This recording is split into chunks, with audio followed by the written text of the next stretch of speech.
Olá pessoal, estamos iniciando o primeiro treinamento da aula de TCP e nessa aula nós vamos falar sobre a importância e o surgimento do protocolo TCP/IP. Bom, o surgimento dos protocolos que estão ligados ao TCP/IP está diretamente ligado à internet, de forma que nós já havíamos falado no treinamento anterior que quando falamos sobre TCP/IP, inevitavelmente estamos falando sobre a internet, pois o que nós conhecemos hoje como internet nada mais é do que uma rede que surgiu em ambientes experimentais e evoluiu na rede TCP/IP e depois foi aberta para uso comercial, e aí nós hoje conhecemos essa rede que é utilizada para fins comerciais, que é a internet. Bom, tudo começou, em 1969, quando a ARPA criou uma rede experimental chamada ARPANET.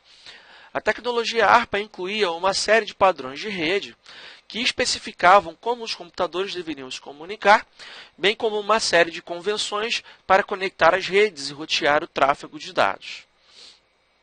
A ARPANET originalmente provia um ambiente para testes de novas tecnologias de rede e interligava 4 universidades norte-americanas, e a partir dessas universidades percorria o desenvolvimento de todos os protocolos voltados para o uso da comunicação de dados em uma rede que pudesse ser convergente, que é o caso da rede TCP/IP.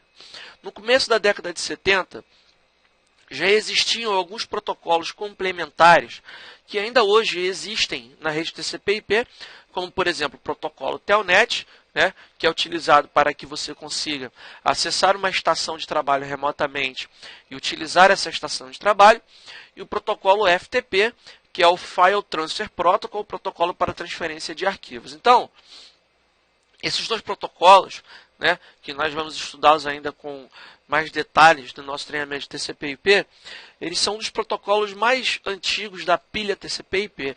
E por que nós falamos a pilha TCP/IP? Porque, na verdade, o TCP/IP nada mais é do que um conjunto de protocolos que fazem parte de um esquema de funcionamento, e cada protocolo que faz parte dessa pilha tem uma determinada função específica. Nós já havíamos falado agora sobre o Telnet e o FTP, e se você parar para analisar o próprio nome do protocolo, ele já faz referência a dois protocolos que são hoje, sem dúvida, os protocolos mais importantes da pilha, que é o protocolo IP, o Internet Protocol, é o protocolo que dá suporte ao endereçamento das máquinas nas redes TCP/IP, e nós temos o protocolo TCP, o Transmission Control Protocol, que é um protocolo de camada de transporte que faz o transporte confiável dos dados. Então, simplesmente nessa explicação e apenas nesse slide, nós já vemos aqui sendo referenciados 4 protocolos da pilha TCP/IP. Nós temos o protocolo TCP, o protocolo IP, o protocolo Telnet e o protocolo FTP. Então, a ARPA chamou a atenção e estimulou a imaginação de inúmeros pesquisadores, principalmente aqueles que tinham feito experiências de comutação de pacotes e já estavam cientes sobre essa nova tecnologia que estava por surgir. A partir de então, muitos pesquisadores se envolveram na criação do TCP/IP, que a ARPA consolidou na criação de um comitê informal para coordenar e guiar o desenho de protocolos e arquiteturas emergentes da internet. Vale lembrar que nessa época a rede ela ainda não se chamava internet. O grupo foi chamado de Internet Control and Configuration Board, o ICCB. A internet global começou a ganhar forma em 1980, quando a ARPA começou a converter máquinas ligadas à sua rede de pesquisa para o protocolo TCP/IP.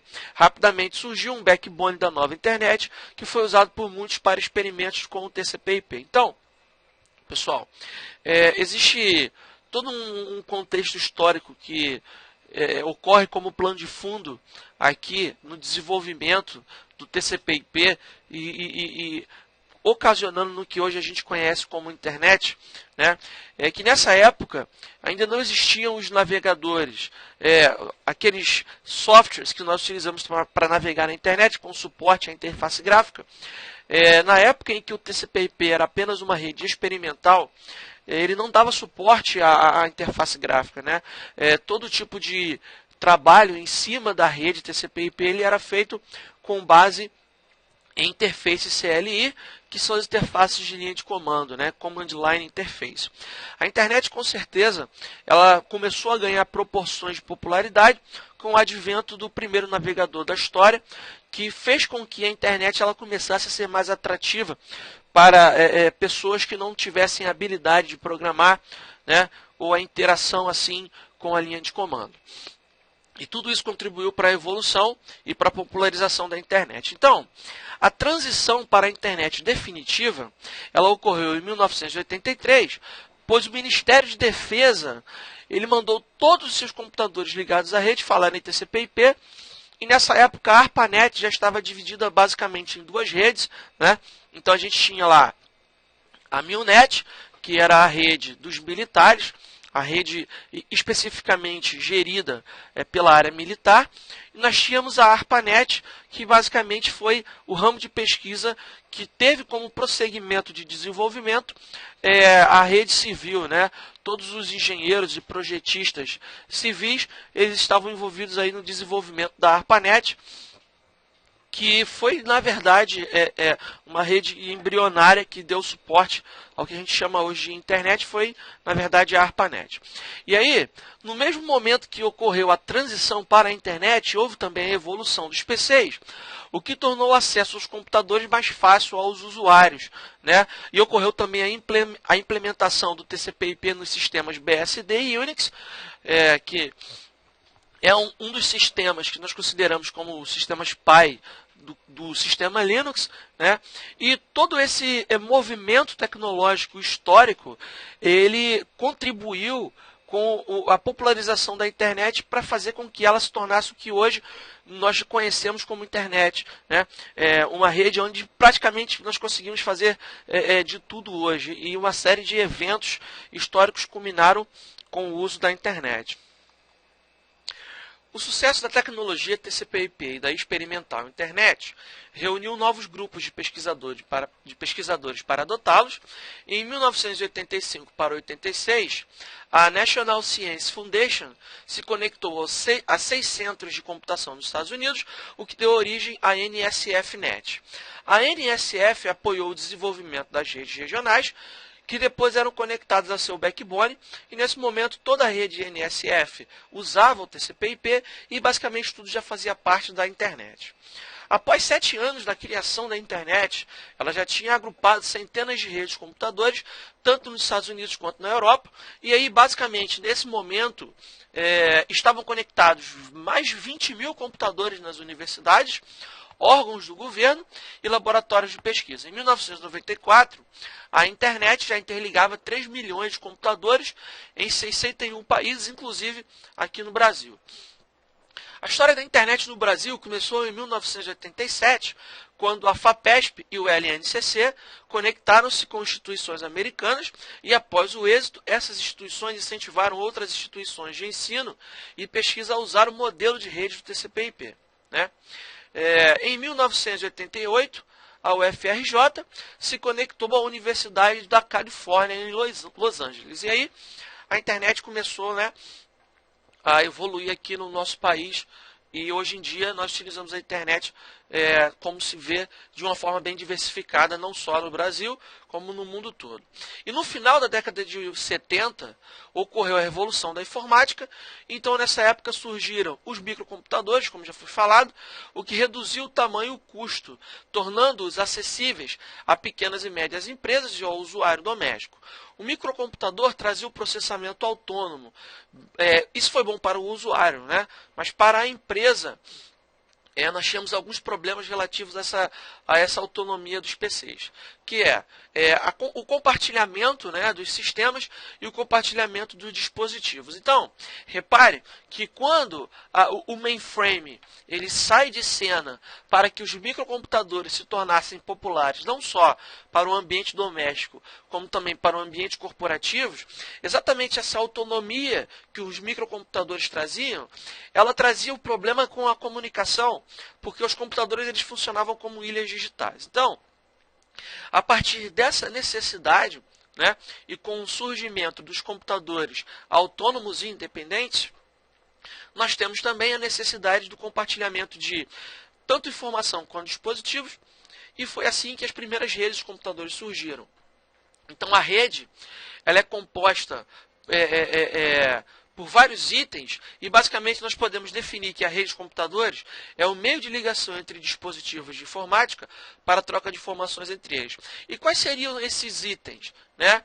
Então nós podemos definir que a rede de computadores é composta pelos dispositivos de emissão ou transmissão, né, que são os dispositivos responsáveis por enviar as informações. Nós temos os dispositivos de recepção, que basicamente são aqueles que recebem.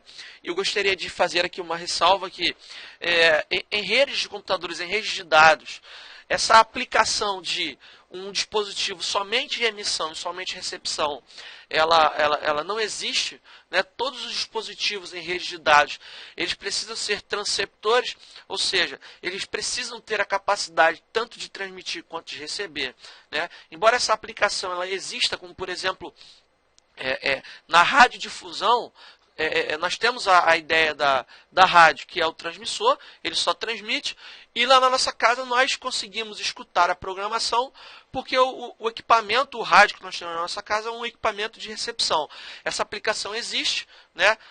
Mas não para a rede de dados. Para a rede de dados nós precisamos transmitir e receber, por isso utilizamos transceptores. Então as placas de rede são exemplos de transceptores, dispositivos que são capazes tanto de receber quanto de transmitir informações. E aí nós temos também o meio físico, né? Que é o meio pelo qual os dados trafegam quando eles saem da origem para chegar até o destino. Então, nós temos basicamente 3 tipos de meios físicos. Nós temos os meios físicos compostos pelos cabos de cobre.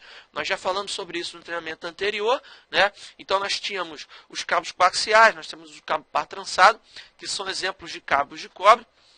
Nós temos também os cabos de fibra óptica, né? Nós havíamos falado também que existem basicamente lá 2 tipos de cabos de fibra óptica, as fibras do tipo monomodo e do tipo multimodo, existem obviamente as suas ramificações, e nós temos também a atmosfera, né? E nós havíamos falado no treinamento anterior, ainda que de forma simplificada e resumida. Nós vamos ter ainda um treinamento para falar de forma mais específica sobre a tecnologia Wi-Fi, que é uma tecnologia voltada para transmissão sem cabeamento, né, utilizando a atmosfera como meio físico. E nós temos também o protocolo, que nada mais é do que um conjunto de regras que utilizamos para a transmissão. E o protocolo que nós vamos falar durante todo o nosso treinamento é o protocolo TCP/IP, obviamente o protocolo padrão da internet, o protocolo mais utilizado no mundo. Mas não existe somente o protocolo TCP/IP, né? Existem vários outros, por exemplo, existe o protocolo NetBEUI da Microsoft, existe o protocolo IPX-SPX da Novell, existe o NetBEUI da Apple, mas nenhum desses protocolos eles subsistem hoje, justamente pelo grande sucesso que o protocolo TCP/IP veio a trazer, né? E todos eles acabaram sucumbindo em seus sistemas e todos os outros fabricantes acabaram adotando o TCP/IP como seu protocolo de rede padrão de comunicação. E aí, para finalizar, nós temos os dispositivos de rede, que são aqueles equipamentos que basicamente nós fabricamos especificamente para o uso em rede. Então, por exemplo, a placa de rede, os distintos hubs, os switches, os roteadores, as bridges, os repetidores, todos esses são equipamentos que são voltados exclusivamente para o uso em transmissão de redes. Bom, pessoal, a nossa aula de apresentação ela termina aqui. Eu espero que você goste desse novo treinamento que está se iniciando e até a próxima aula.